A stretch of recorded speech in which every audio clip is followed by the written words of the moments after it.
Hello, my name is Cole. I am an assistant team lead here at Butler Contracting. Today we just got done installing two LiftMaster 87504 garage door openers.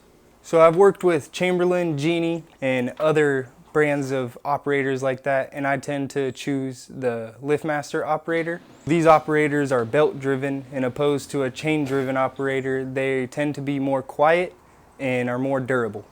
I've worked with other garage door openers. I tend to like the LiftMaster operators the best in my opinion because they have a built-in rail where all you have to do is hook it up to the operator itself instead of putting the rail together. What makes LiftMaster operators superior to others in my opinion is the MyQ app. The MyQ app is an app built into the LiftMaster systems where you can open and close your garage doors off of your phone, and you can do that pretty much from anywhere, as long as you have cellular data or Wi-Fi.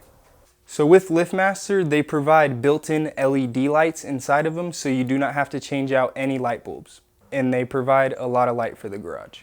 These operators here are battery backup systems, so if the customer ever loses power, they still are going to be able to open and close their doors. On your garage door operators itself, it has a red cord usually hanging down, and that is your emergency release. So if your operator is not working, you can pull the emergency release and open the door and close the door manually. So the first step you do when we're putting together an operator is you want to take the operator out of the box and the rail out of the box. You want to put those two together. And then you want to run your wires next.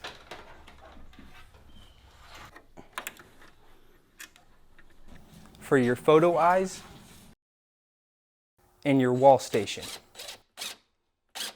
When installing the operators, you want to make sure that your photo eyes are lined up. And if you have a side-by-side garage door setup, you want to make sure one set of the photo eyes is higher or lower than the other, so they do not interfere with each other.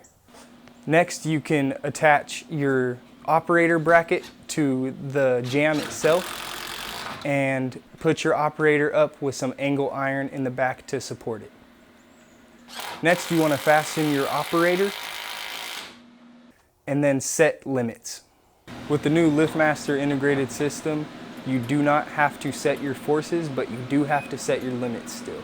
The forces set itself within that integration.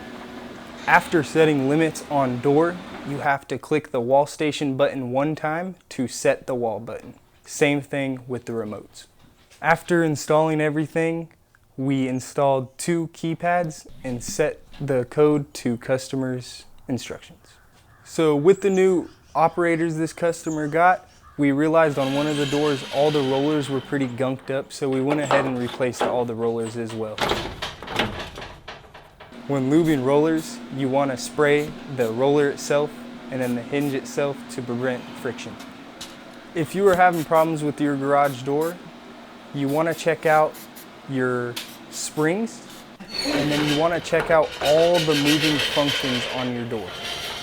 With the moving functions would be the rollers, your hinges, your operator, and your tracks as well. You should service your garage door every 6 months. And when you service your door, you want to make sure your door is balanced, and you want to lubricate all hinges and rollers, and the springs as well. If you ever run into any issues on your garage door, give Butler a call and we can solve those issues. We'll see you in the next one.